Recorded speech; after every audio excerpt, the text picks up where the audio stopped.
डर एक एहसास में आपका स्वागत है। इस चैनल पर आपको देखने को मिलती हैं डरावनी और सच्ची भूतिया घटनाएं। तो अगर आपको ऐसी ही वीडियोस देखना पसंद है तो हमारे इस चैनल को सब्सक्राइब ज़रूर कर लीजिए। तो अब बढ़ते हैं हमारी आज की कहानी की ओर। मेरा नाम जोनाथन है और मैं न्यू जर्सी में रहता हूँ। मैंने यहाँ पर हाई स्कूल पास कर लिया था और तब मुझे एक कॉलेज ढूंढना था। मैं इस कॉलेज में पढ़ता, लेकिन यहाँ पर कोई अच्छा कॉलेज नहीं था, इसलिए मुझे थोड़ा दूर जाकर पढ़ना था। मैंने सोचा था कि मैं इंडियाना में जाकर पढ़ूंगा, लेकिन वहाँ पर मुझे कोई नहीं जानता था। मैंने सोचा था कि वहाँ पर मैं किसी अपार्टमेंट में रह लूँगा और किसी के साथ कमरा शेयर कर लूँगा, लेकिन मैंने ये कभी नहीं सोचा था कि वहाँ जाने पर मुझे कोई नहीं मिलेगा जो मेरे साथ कमरा शेयर करता हो। इंडियाना का एक शहर गैरी, यहाँ पर मुझे कॉलेज बहुत ज़्यादा पसंद आया था। यहाँ पर मेरे काम की स्टडी थी, इसलिए मैंने यहाँ पर एडमिशन ले ली थी। लेकिन मेरे लिए सबसे बड़ी मुश्किल का काम था एक घर ढूंढना। मुझे किराए पर एक घर ढूंढना था और इसके लिए मैं पूरा दिन भटकता रहा। मुझे यहाँ पर कोई घर मिल ही नहीं रहा था और मैंने कॉलेज में जान पहचान वाले जितने भी दोस्तों से बात की थी, वो मेरे साथ कमरा शेयर करना ही नहीं चाहते थे। मैंने पहले सोचा था कि मैं यहाँ पर आऊँगा और कोई ना कोई दोस्त तो बना लूँगा, लेकिन मुझे यहाँ पर आकर पता लगा कि मेरे साथ कोई कमरा शेयर नहीं करना चाहता था। मेरे साथ हाई स्कूल में कुछ ऐसी घटनाएं हुई थी जिस कारण लोग शायद मुझे पसंद नहीं करते थे। एक दो बार मेरी किसी से लड़ाई हो चुकी थी और मैंने उसकी जमकर पिटाई की थी। शायद यही कारण था कोई मेरे साथ कमरा शेयर नहीं करना चाहता था। लेकिन मैंने ये सोचा था कि मुझे पढ़ना तो यहीं पर है, इसलिए अगर कोई मेरे साथ रहना नहीं भी चाहता तो भी मुझे इसी कॉलेज में पढ़ना था। मैंने बहुत ढूंढने की कोशिश की और मुझे एक बहुत ज़्यादा सस्ता घर मिल गया।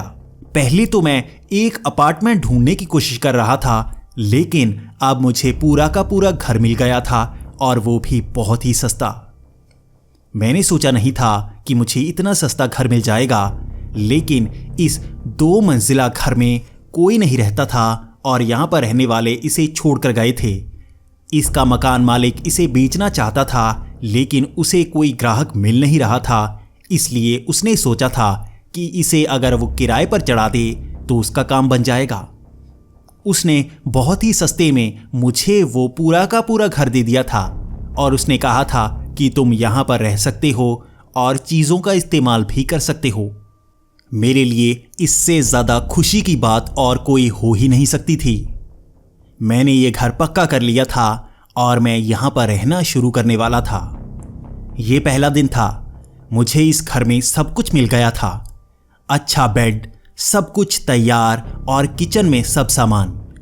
मैं तो बहुत ज़्यादा खुश था। आखिर इतने सस्ते में किसकी किस्मत चमकती है, लेकिन मेरा काम बन गया था। अब मैं आराम से यहाँ पर रह सकता था, वो भी पूरे के पूरे बड़े से घर में। लेकिन अगले दिन मेरे साथ कुछ ऐसा हुआ जिस कारण ये घर मुझे और ज़्यादा अच्छा लगने लगा। मैं उस रात इसी घर में सो गया और मुझे अच्छी नींद आई। लेकिन अगली सुबह जब मैं कॉलेज जाने के लिए उठा तो मैंने देखा दरवाजे के पास $10 पड़े थे। मेरी खुशी का ठिकाना नहीं रहा, क्योंकि मेरे पास कमाई का कोई साधन नहीं था और मैं यहाँ पर जॉब ढूंढने वाला था। लेकिन अगर मॉर्निंग में $10 मिल जाए तो खाने पीने का इंतज़ाम तो हो ही जाता है। मैंने वो $10 उठा लिए और जेब में डाल लिए। मैं खुश था कि इससे मैं कॉलेज में कैंटीन में कुछ खा सकता हूँ, और ऐसा ही हुआ भी। लेकिन मेरी खुशी तब कम हो गई जब मुझे कॉलेज में पता लगा कि मुझे ज़्यादातर लोग पसंद नहीं करते। हो सकता है ये मेरी गोरी चमड़ी के कारण था। मेरी चमड़ी थोड़ी सी पीली थी और मेरे बाल थोड़े थोड़े लाल थे, इसलिए मैं बाकियों से थोड़ा अलग नजर आता था। हो सकता है यही कारण हो कोई मुझे पसंद नहीं करता था। वहां पर कोई लड़की तो मेरे पास आना ही नहीं चाहती थी, इसकी बजाय कोई दोस्त भी तो नहीं बन पा रहा था। पहला दिन काफ़ी खराब गया और कॉलेज में मेरा ज़्यादा मन नहीं लगा। मैंने महसूस किया कि ज़्यादातर कॉलेज में सब मुझे घूरते ही रहे। शायद ये मेरे इतिहास के कारण घूर रहे थे, लेकिन इतनी दूर इन लोगों को इसके बारे में बताया किसने होगा। मेरे स्कूल से तो कुछ ही बच्चे थे जो यहाँ पर आए हैं। क्या वो हो सकते हैं? क्या वो मुझसे नफरत करते थे? मैंने ज़्यादा सोचा नहीं और मैं घर को आ गया। ये मेरा पहला दिन था जब मैं घर में आराम कर रहा था और आसपास की चीजें देख रहा था। मैं किचन के पास से गुजर रहा था, तभी मेरा ध्यान पड़ा ऊपर पड़े ग्लासों पर। मैंने देखा कि सुबह के वक्त मैंने ग्लास ऐसे नहीं टिकाए थे, लेकिन अब ग्लास अलग जगह पर थे। मैंने ध्यान से देखा तो किचन का बहुत सारा सामान अलग जगह पर पड़ा था। जब मैं इस जगह पर आया था तो सामान इसी तरह से पड़ा था, लेकिन मुझे ये पसंद नहीं है। मैंने सारा सामान अपनी पसंद के हिसाब से टिकाया था, लेकिन ये पहली वाली जगह पर ही आ चुका था। मेरे लिए थोड़ी सी हैरानी की बात थी। मैं डर रहा था, क्या कोई मेरी गैरहाजिरी में घर के अंदर आता है? क्या कोई यहां पर आता है और मुझे पता तक नहीं लगता? लेकिन ऐसा कैसे हो सकता है? घर की सारी चाबियां मेरे पास हैं और इसकी कोई डबल की हो नहीं सकती। इन लॉक्स की डबल कीज नहीं बनती। लेकिन मैं सोच रहा था कि मकान मालिक हो सकता है, तो मैंने ज्यादा गौर नहीं किया और मैं बेडरूम की तरफ चल पड़ा। फ्रिज बेडरूम के पास थी और मैं कुछ खाना चाहता था। मैंने जैसे ही फ्रिज खोली तो मैंने देखा काफी सामान सड़ा हुआ था, जबकि काफी सामान ऐसा था जैसे किसी ने उसे खाया हो, लेकिन मैंने तो उसे नहीं खाया था। और इतनी जल्दी ये फ्रूट्स कैसे सड़ सकते हैं? मैं थोड़ा सा डरने लगा था। आखिर इस घर में हो क्या रहा है? क्या कोई ना कोई यहां आता है? क्या कोई बिल्ली यहां पर आती है जो सामान खा जाती है? लेकिन यह पहला दिन था, हो सकता है मुझे गलती लगी हो। मैंने ज्यादा गौर नहीं किया और फ्रिज को बंद कर दिया और मैं बेडरूम की तरफ चल पड़ा। मेरे हाथ में एक सेब था और मैं उसे खा रहा था। ऐसे ही बातें करते करते मैं बेड पर लेट गया। मैं मोबाइल चला रहा था, लेकिन तभी अपने आप टीवी चल पड़ा। मैं थोड़ा सा डर गया कि इस घर में आखिर ये हो क्या रहा है। मैंने जाकर टीवी को बंद कर दिया और मैं दोबारा आकर बेड पर लेट गया। मैंने थोड़ी देर बाद देखा अपने आप टीवी फिर से चल पड़ा।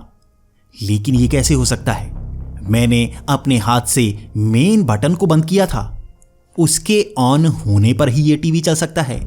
माना कि रिमोट से ये टीवी चल सकता है, लेकिन अगर आपने बटन ही बंद कर दिया हो तो टीवी चलेगा कैसे? मैंने टीवी के पास जाकर देखा तो उसका बटन दबाया हुआ था, लेकिन ये किसने दबाया? मेरी आंखों के सामने क्या कोई यहां पर आ गया? तभी मेरे दिमाग में एक ख्याल आया कि हो सकता है ये बटन खराब हो। मेरे घर में भी ऐसा ही था, बटन अपने आप ही चल पड़ता, अपने आप ही बंद हो जाता। मैंने ज्यादा गौर नहीं किया, लेकिन मेरे मन में थोड़ी सी शंका पैदा होना शुरू हो गई थी। तब मैंने एक पानी का ग्लास भरा और अपने बेड के पास रख दिया। सोते वक्त मुझे पानी पास रखना पसंद है, क्योंकि नींद से उठकर मैं किचन में नहीं जाना चाहता और पास में रखे पानी को पीना ही पसंद करता हूं। मैंने पानी का ग्लास अपने सर के पास ही रखा था। थोड़ी देर बाद मुझे नींद आ गई और मैं सो गया। लगभग आधी रात को मेरी नींद तब खुली जब मुझे एक आवाज सुनाई दी। ये आवाज जैसे बाथरूम से आई थी। ये आवाज कुछ गिरने की थी। मैं जल्दी से बाथरूम जाना चाहता था, लेकिन जैसे ही मैंने पैर नीचे रखा तो मेरे पैर में कुछ चुभ गया। ये काफी तीखी चीज थी, इसलिए मेरी कराहट निकल गई। मैंने पास में ही लाइट को ऑन किया और देखा नीचे वो ग्लास गिरा पड़ा था। वो टूटा पड़ा था और उसके कई हिस्से हो चुके थे, लेकिन वो हिस्से बिल्कुल मेरे बेड के नीचे ही थे। तो जैसे ही मैंने पैर रखा वो मेरे पैर में चुभ गया। मेरे पैर में अब खून निकल रहा था और मुझे ये भी चेक करना था कि बाथरूम में क्या है। क्या कोई बिल्ली बाथरूम में आ गई है?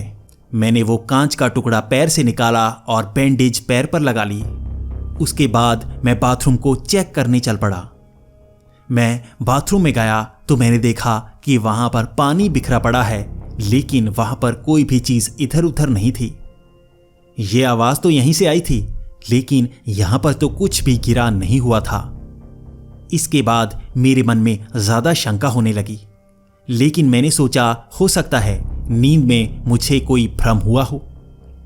ऐसा ही तो होता है, नींद में कभी कभी हमें कोई ऐसा सपना आ जाता है जो हमें लगता है कि सच है, लेकिन असल में वो सच नहीं होता और हम सोचने लगते हैं कि क्या वो आवाजें सच में आई हैं। शायद ऐसा ही हुआ हो। इसके बाद मैं दोबारा बेड पर आकर लेट गया। उसके बाद मेरी नींद सुबह खुली। मैं जैसे ही उठा तो थोड़ा हैरान हो गया। कल रात को मुझे कपड़े सही जगह पर रखने थे, लेकिन मैं उन्हें सही जगह पर रख नहीं पाया था, इसलिए मैंने उन्हें नीचे ही फेंक दिया था। लेकिन वो कपड़े मेरे सामने पड़ी उस कुर्सी पर बिल्कुल सही तरीके से पड़े थे। ये मैंने तो नहीं रखे थे। आखिर इन कपड़ों को किसने रखा था? अब मुझे थोड़ी सी घबराहट होने लगी थी। इस घर में कई ऐसी चीजें हो रही थी जो मुझे परेशान कर रही थी। मुझे मकान मालिक से पूछना तो था, लेकिन मैं सोच रहा था मुझे पहले दिन भ्रम भी हुआ हो सकता है, या हो सकता है स्ट्रेस में मुझे भ्रम हो रहे हों। ऐसा कई लोगों के साथ होता है। मैं नए शहर में आया था और वैसे भी मेरा पहला दिन कॉलेज में अच्छा नहीं था, तो मैंने सोचा कि नहाकर कॉलेज की तरफ जाता हूं। मैं नहाकर जैसे ही कॉलेज जाने लगा तो मैंने देखा दरवाजे के पास फिर से $10 पड़े थे। ये बिल्कुल कल की तरह थे। आखिर 2 बार ऐसा भ्रम नहीं हो सकता। पहली बार तो मैंने सोचा था कि यहां पर किसी के पैसे गिर गए होंगे और वो घर देखने आया होगा, लेकिन 2 दिन लगातार किसके पैसे यहां पर गिर सकते हैं? मैंने ज्यादा सोचा नहीं और उन $10 को जेब में डाल लिया। वैसे भी कल के $10 मैंने खर्चे नहीं थे, इसलिए मेरी जेब में $20 हो चुके थे। इसके बाद मैं कॉलेज चला गया। दूसरा दिन मेरा कॉलेज में और भी बुरा था। कॉलेज में मुझे ज्यादातर लोग अब तंग करने लगे थे। वो पीठ पीछे मेरी बातें करते और कभी कभी मेरे मुंह पर कागज के कुछ टुकड़े फेंक देते। लड़कियां तो मुझे बिल्कुल भी पसंद नहीं करती थी, उसी के साथ वो मेरी तरफ देखना भी पसंद नहीं करती थी। मुझे तो ऐसा एहसास होने लगा था जैसे मैं अच्छा हूं ही नहीं और मैं बिल्कुल भी अच्छा दिखता ही नहीं। मैं जानना चाहता था आखिर मेरे साथ ऐसा क्यों हो रहा है। तो मैं पीटर के पास गया, जो मेरे साथ मेरे ही स्कूल में पढ़ता था। मैं उसकी कई बार पिटाई कर चुका था, तो मैं उसके पास गया और उससे पूछने लगा। मैंने उससे पूछा कि आखिर तुम सब मेरे साथ ऐसा क्यों कर रहे हो, कोई मेरे साथ मिलना क्यों नहीं चाहता। इसके बाद पीटर ने कहा कि तुम्हारे कारनामे यहां पर भी मशहूर हैं। हमने सबको बता दिया तुम्हारा क्या हाल था और इसी के साथ कुछ बढ़ा चढ़ाकर भी बताया है। इसके बाद मेरा झगड़ा पीटर से हो गया, लेकिन यहां हालात बदल चुके थे। पीटर के कई दोस्त थे जो एक साथ मेरे ऊपर झपट पड़े और उन सब ने मुझे काफी पीटा। मैं अकेला था, ज्यादा कुछ नहीं कर पाया और मेरे चेहरे पर कई सारी चोटें लग गई थी। आज मेरा मन भी बहुत ही खराब था और उसके बाद मैं घर आ गया। घर आकर मैंने ज्यादा कुछ किया नहीं और मैं सीधा बेड पर आकर लेट गया। बेड पर लेटे हुए मेरी आंखों में थोड़े से आंसू आ चुके थे और तभी एक तरफ थोड़ी सी आवाज हुई। यह आवाज पास में ही उस अलमारी से आई थी। उसका दरवाजा अपने आप खुल गया था। मैंने उस अलमारी को पहले नहीं खोला था और मुझे लगता था कि वो लॉक्ड है, लेकिन वो तो खुली हुई थी। वो अपने आप कैसे खुल गई थी? मैं उसके पास गया और उसके अंदर देखने लगा तो उसके अंदर कई रुमाल के टुकड़े पड़े थे। मैंने देखा आखिर ये अलमारी क्यों खुली है और इसके अंदर इतने सारे रुमाल के टुकड़े क्यों रखे गए हैं। मैं थोड़ा सा सोचने लगा, लेकिन उसमें से एक रुमाल का टुकड़ा मैंने उठाया और मैं अपने मुंह को पोंछने लगा। मैं थोड़ा सा डरा हुआ था क्योंकि आज मेरे साथ बहुत बुरा हुआ था, लेकिन ये रुमाल का मिलना मेरे लिए अच्छा हो सकता था। ये घर तो अच्छा था, लेकिन अब मेरा यहाँ इंडियाना में मन बिल्कुल भी नहीं लग रहा था। मुझे तो ऐसा लग रहा था कि मुझे यहाँ से जाना चाहिए, लेकिन अब तो मुझे यहीं पर पढ़ना था और कम से कम 1 साल तो यहाँ पर पढ़ना था। उसके बाद मैंने सोचा था कि मैं किसी और नए कॉलेज में चला जाऊंगा। उस रात मैं बिना कुछ खाए पिए ही सो गया। आधी रात को फिर से वैसे ही बाथरूम से आवाज आई, लेकिन मैं उठा नहीं। मैं अपनी नींद खराब नहीं करना चाहता था और मैं फिर से सो गया। सुबह से 1 या 2 घंटे पहले मेरी पीठ पर अपने आप ही दर्द सा महसूस होने लगा।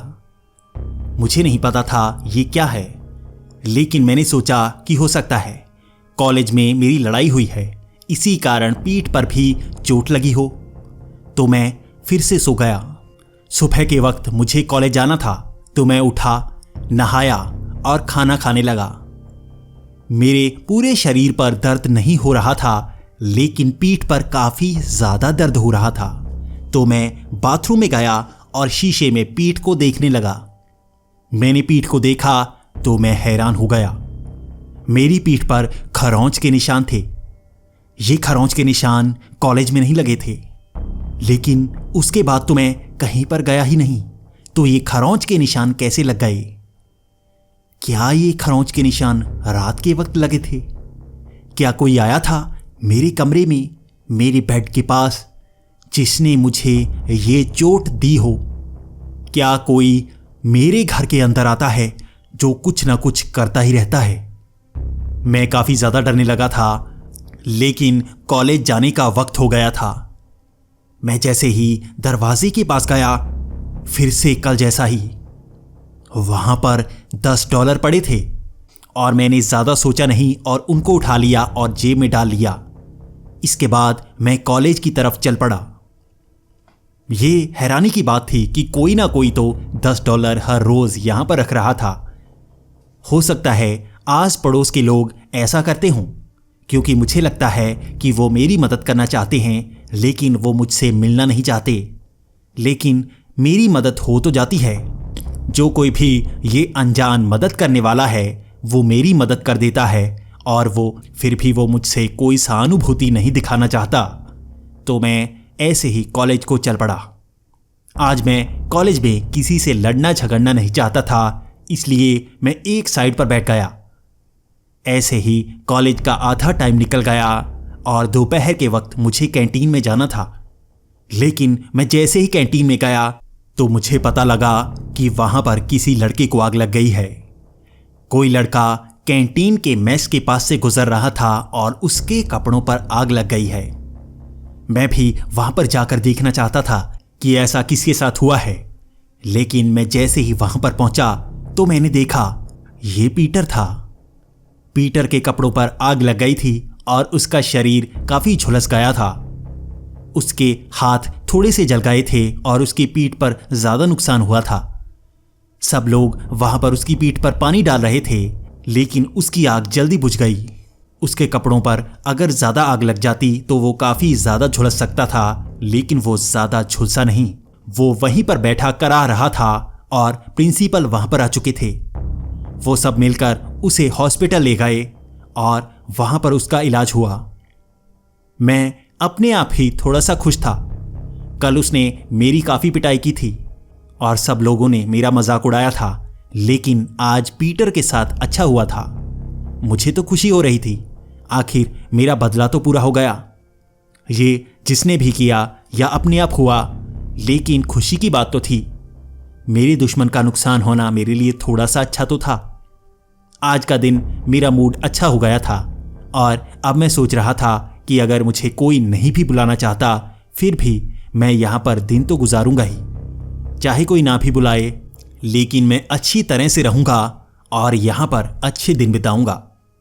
ऐसे ही मैंने पूरा दिन निकाल दिया और मैं फिर से घर को निकल गया।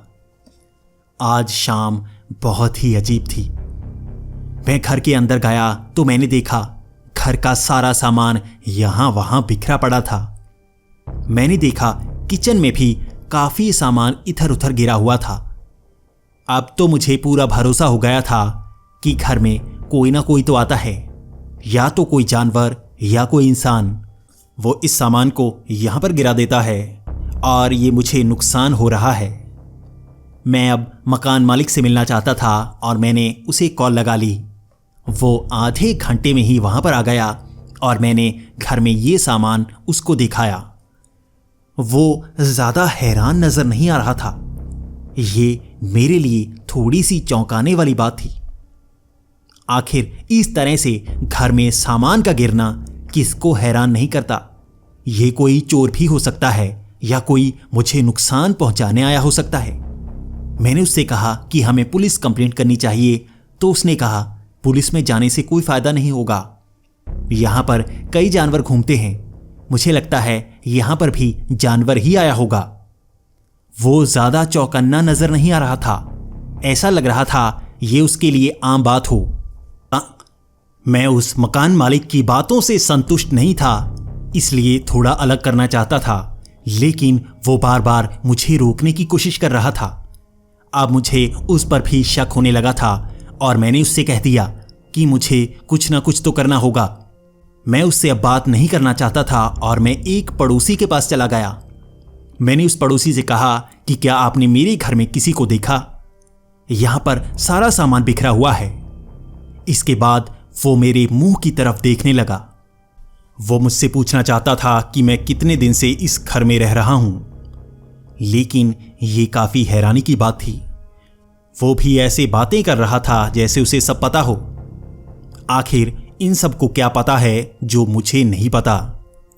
इसके बाद मैंने उससे पूछा कि आप मुझे सच सच बताइए, यहां पर हो क्या रहा है? तब उस आदमी ने सच बताना शुरू किया।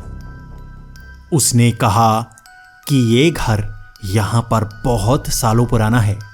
बहुत पहले यहां पर सिर्फ यही घर हुआ करता था, आसपास कोई घर नहीं हुआ करता था और लोगों का कहना है कि यहां पर कैदियों को छोड़ा जाता था।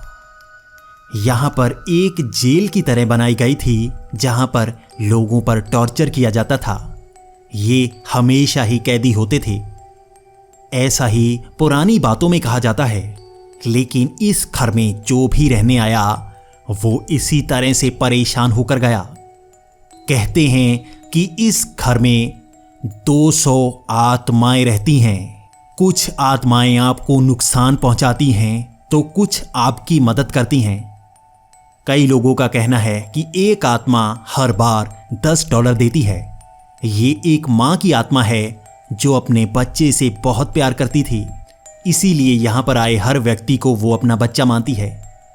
ऐसे ही यहाँ पर एक आत्मा किचन में रहती है, एक आत्मा बेडरूम में रहती है जो कांच से इंसान को नुकसान पहुंचाने की कोशिश करती है।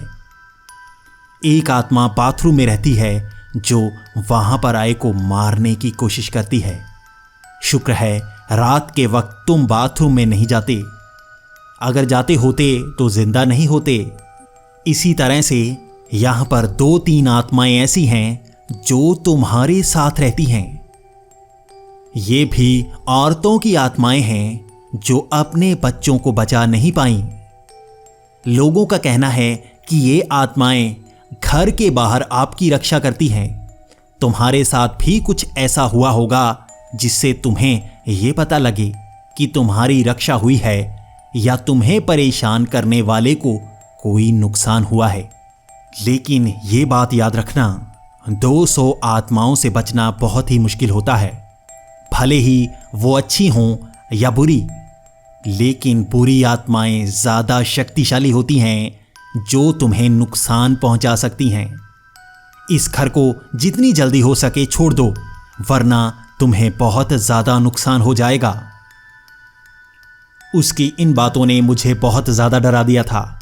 मैं अब इस घर में रहना नहीं चाहता था और मैं यहाँ से जाना चाहता था।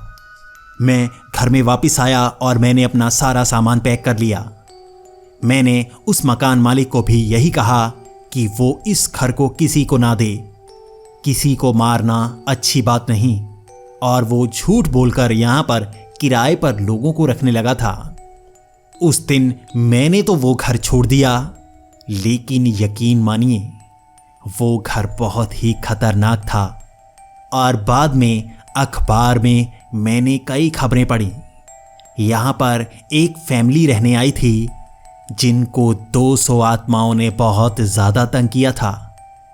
ये नेशनल न्यूज़ बन गई थी, जिसे आप भी इंटरनेट पर ढूंढ सकते हैं। कभी सर्च करके देखना 200 गोस्ट्स। ये इंडियाना का वो घर है जहाँ पर बहुत ही खतरनाक और अजीब 200 आत्माएं रहती हैं।